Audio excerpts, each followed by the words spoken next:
साल 2019 की आमद पे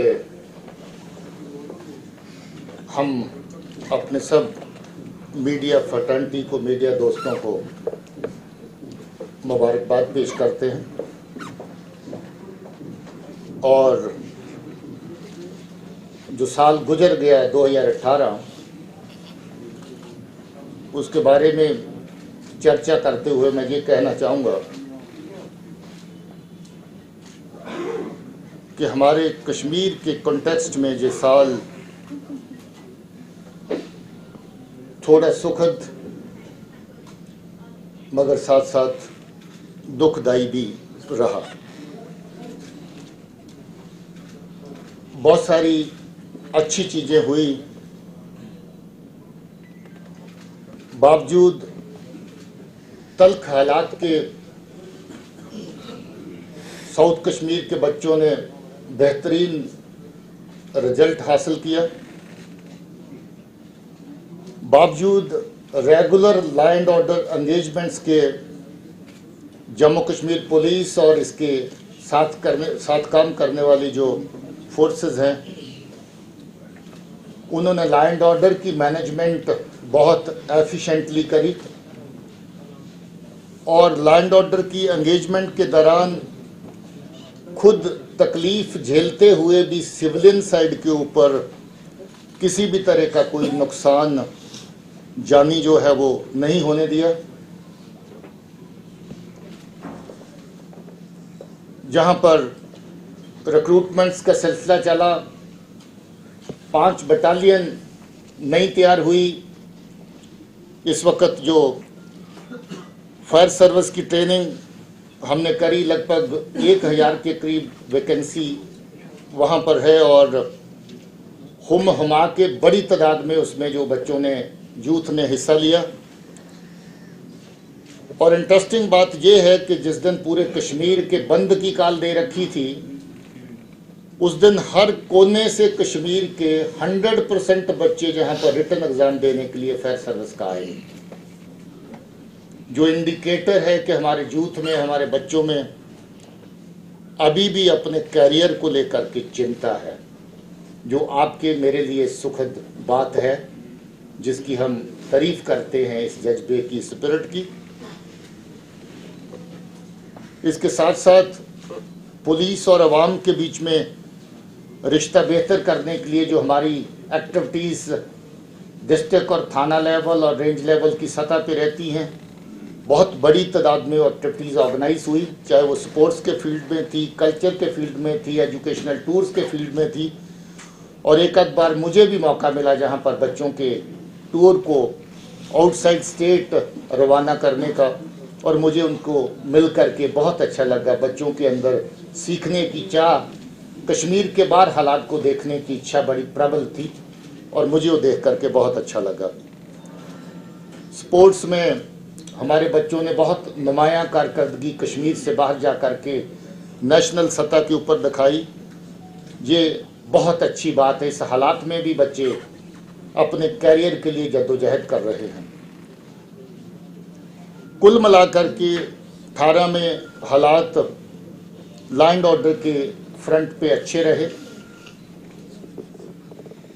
मगर जो बातें थोड़ी नाखुशगवार लगती हैं, जो दुखद लगती हैं, अगर वायलेंस की तरफ देखें तो नंबर ऑफ वायलेंट इंसिडेंट्स कम नहीं था, पहले के मुकाबले में ज़्यादा था।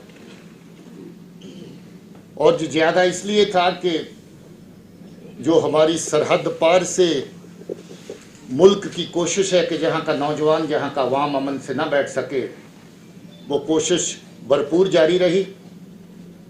जहाँ पर बच्चों को वर्गलाने और मिलिटेंसी के रैंक्स में खींचने का सिलसिला बराबर जारी रहा, वहाँ से धक्का दे करके अपने मिलिटेंट्स को लश्कर तौबा और जैश के नाम पे जहाँ पर भेजने का सिलसिला जारी रहा। बड़ी तादाद में इन्फिल्ट्रेशन भी हुई और बड़ी तादाद में इन्फिल्ट्रेशन बिट जो है उनको फॉइल भी किया गया, उनको नाकामयाब भी किया गया। मगर बावजूद बहुत सारी कोशिशों के कुछ बच्चे मिलिटेंसी की जद में आए कुछ बच्चों की जो लोकल बच्चे हैं उनकी जानें भी जाया हुई। इस सब को देख करके हम दुख महसूस करते हैं, अफसोस महसूस करते हैं। हमारे लिए ये कोई खुशी की बात नहीं है। तशद्दुद के माहौल में हम हैं और तशद्दुद को पैदा करता है। इस हालात के चलते हम लोगों को जो काउंटर इंसर्जेंसी फ्रंट पे काम करना पड़ता है, उसमें मिलिटेंट की जान जाए, फौजी की जान जाए, एसएफ की जान जाए, पुलिस वाले की जान जाए, सिविलियन की जान जाए, किसी भी जान का जाना जो है वो तारीफ़ के काबिल नहीं हो सकता। उसको कामयाबी के हिसाब से अगर आंकने लगे तो वो अच्छा नहीं लगता। मगर एक पहलू है कि आपने, लोग कहते हैं कि बहुत बड़ी तादाद में मिलिटेंट इस साल में मारे गए। ठीक है, आंकड़ों के हिसाब से आप कहेंगे कि एक कामयाबी का एक पहलू है, मगर जैसा मैं कह चुका हूँ, ये एक दुख का पहलू भी है कि जहाँ पर तशद्दुद जो है उस पैमाने पे है। 45 हमारे पुलिस के साथी हमें छोड़ के चले गए, शहीद हुए।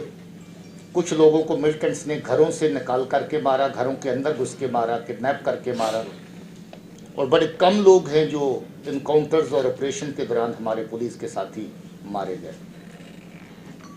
46 जो कैजुअल्टी डेथ्स जो हैं वो सिक्योरिटी फोर्सेस की हुई। 91 की ये तादाद बनती है और काफ़ी बड़ी तादाद में सिविलियन कैजुअल्टी हुई। और सिविलियन कैजुअल्टी के अंदर 44 लोग ऐसे हैं जिनको मिलिटेंट्स ने घरों में जा कर के अपना निशाना बनाया और इतने खौफनाक तरीके से कुछ नौजवान बच्चों को कत्ल किया, जिसकी मिसाल यहाँ पर इस रियासत में क्या हिंदुस्तान के बाकी कोनों में भी नहीं मिलती है। किसी का गला रेंद के मारना, किसी को गोलियों से छलनी कर देना और उसकी वीडियो बना करके सोशल मीडिया में डालना निंदनीय है और हम परजोर अल्फाज में इसकी निंदा करते हैं। कश्मीर की सिविल सोसाइटी ने भी इसकी जम करके निंदा करी और निंदा करने के अलावा और कोई ऑप्शन भी नहीं है, क्योंकि ऐसा कश्मीर ने ना कभी देखा है ना हम लोग देखना चाहेंगे। इस तरह के हालात जहाँ पर हो किसी को वो अच्छे नहीं लगते हैं। फिर भी आवाम की तरफ से हमें बहुत सारी कोऑपरेशन मिली, मीडिया की तरफ से बहुत सारी कोऑपरेशन मिली। हम आवाम की, मीडिया की, आप सब लोगों की सराहना करते हैं कि आप लोग बावजूद इस तरह के हालात के, जहां आप भी प्रेशर्स में काम करते हैं, आप भी परेशानी में काम करते हैं, आवाम भी अपने हिस्से का प्रेशर बर्दाश्त करता है मिलिटेंसी के हाथों और जो बाकी एंटी नेशनल अनासर हैं, मुल्क दुश्मन जो लोग हैं उनकी तरफ से। मगर बावजूद इसके आवाम ने भी एक सेंस ऑफ रिस्पॉन्सिबिलिटी और मीडिया ने भी by and large sense of responsibility से काम लिया। छोटी मोटी एब्रेशंस इतने बड़े साल में, इतने बड़े माहौल में होती हैं, मगर मैं समझता हूं कि शायद आने वाले टाइम में उसको हम और अच्छे से चेक कर पाएंगे। मैं साल 2018 जो बीत गया उसमें हमारे शहीद जो हुए साथी, उनको सलाम पेश करता हूं, उनके परिवारों के तहीं अपनी हमदर्दी पेश करता हूं। हमको ऐसा मौका नहीं छोड़ते जहां हमारे साथी की शहादत हो और हम जिस हद तक परिवार के साथ जुड़ सकें, उसकी मदद कर सकें, उसकी मदद करें। सरकार रियासती और कौमी सतह के ऊपर बड़ी संजीदगी से हमारे ज़रूरतों को उन्होंने कंसिडर किया और जहाँ जहाँ मुमकिन था बहुत सारे वेलफेयर मेजर्स लिए गए। शहीद साथियों के परिवारों के लिए जो एक्स ग्रेशिया की रकम मिलती थी उसमें एसपीओ के लिए भी और रेगुलर फोर्स के हमारे जो मेंबरान हैं उनके लिए भी इजाफा किया गया। एसपीओ की तनख्वाह में बढ़ोतरी करी गई और अभी जो लोग एक रैंक में एनजीओ और वार्ड लेवल पे स्टैग्नेट कर रहे थे उनके लिए काफ़ी बड़ी तादाद में वैकेंसीज, पोस्टें हमें दी, जिसके चलते बहुत बड़ी तादाद में हम लोग जो हैं वो प्रमोशंस कर पाए। गस्टेड ऑफिसर्स का मसला नॉन फंक्शनल ग्रेड का 99 का पहले हो गया था, बाकी बैचेस अभी पेंडिंग थे और हमें ये कहते हुए खुशी हो रही है कि साल के आखिरी दिन इनको नए साल के तोहफे के वजह 2001, 4 और 8 बैच का नॉन फंक्शनल ग्रेड जो है वो भी वागुजार किया गया।